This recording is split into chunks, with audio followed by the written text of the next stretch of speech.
Terima kasih. Dan palu kepemimpinan saya serahkan kepada India.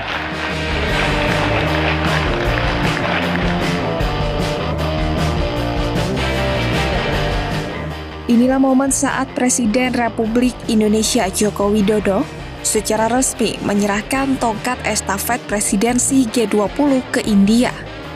Momen ini juga sekaligus menandakan selesainya presidensi G20 Indonesia pada 16 November 2022.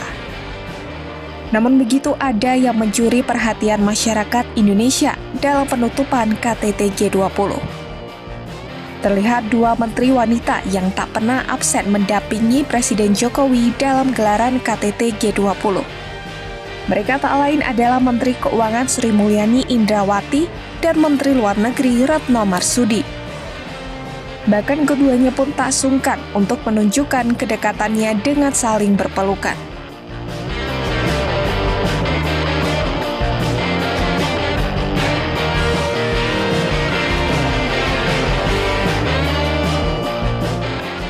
Jika melihat ke belakang, kedekatan dua menteri wanita Presiden Jokowi ini memang tak mengherankan. Pasalnya, kisah pertemanan Sri Mulyani dan Retno Marsudi bukan berlangsung sejak mereka menjabat menteri saja, melainkan jauh saat keduanya masih berada di bangku SMA, tepatnya di SMA Negeri 3 Semarang, Jawa Tengah pada tahun 1979. Sri Mulyani menceritakan, meski berada di satu SMA, ia dan Retno memilih kegiatan yang berbeda dengannya. Retno banyak menghabiskan waktu dalam kegiatan pramuka, sementara Sri Mulyani lebih memilih bergabung menjadi anggota OSIS. Kami dari satu SMA yang sama, ya. Walaupun jurusannya beda, tapi Retno kan unik ya. Mungkin kalau saya SMA memang kegiatan saya banyak banget, Retno juga kegiatannya banyak, tapi dia ke pramuka segala macam. Kalau saya OSIS, saya pernah jadi ketua OSIS, saya paskibraka dan yang lain-lain, olahraga, tim voli sekolah gitu ya, kayak gitu. Karate saya ikut, jadi saya segala macam.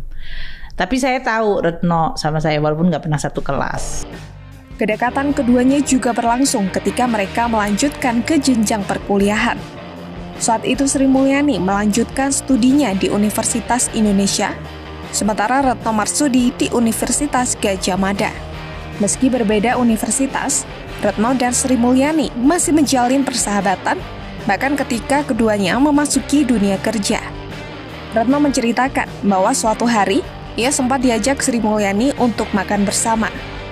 Saat itu posisinya Sri Mulyani masih bertugas di Bank Dunia, sementara Retno masih bertugas menjadi duta besar di Belanda.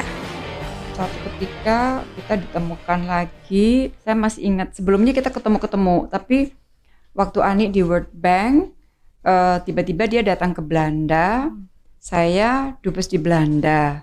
Jadi tiba-tiba saya dapat WA dari dia bilang, "Ret, makan yuk," gitu kan. Terus aku datang ke hotelnya dia, terus kita jalan dari hotelnya dia, kita cari makan berdua. Kini persahabatan Retno Marsudi dan Sri Mulyani berlanjut saat keduanya masuk ke jajaran kabinet.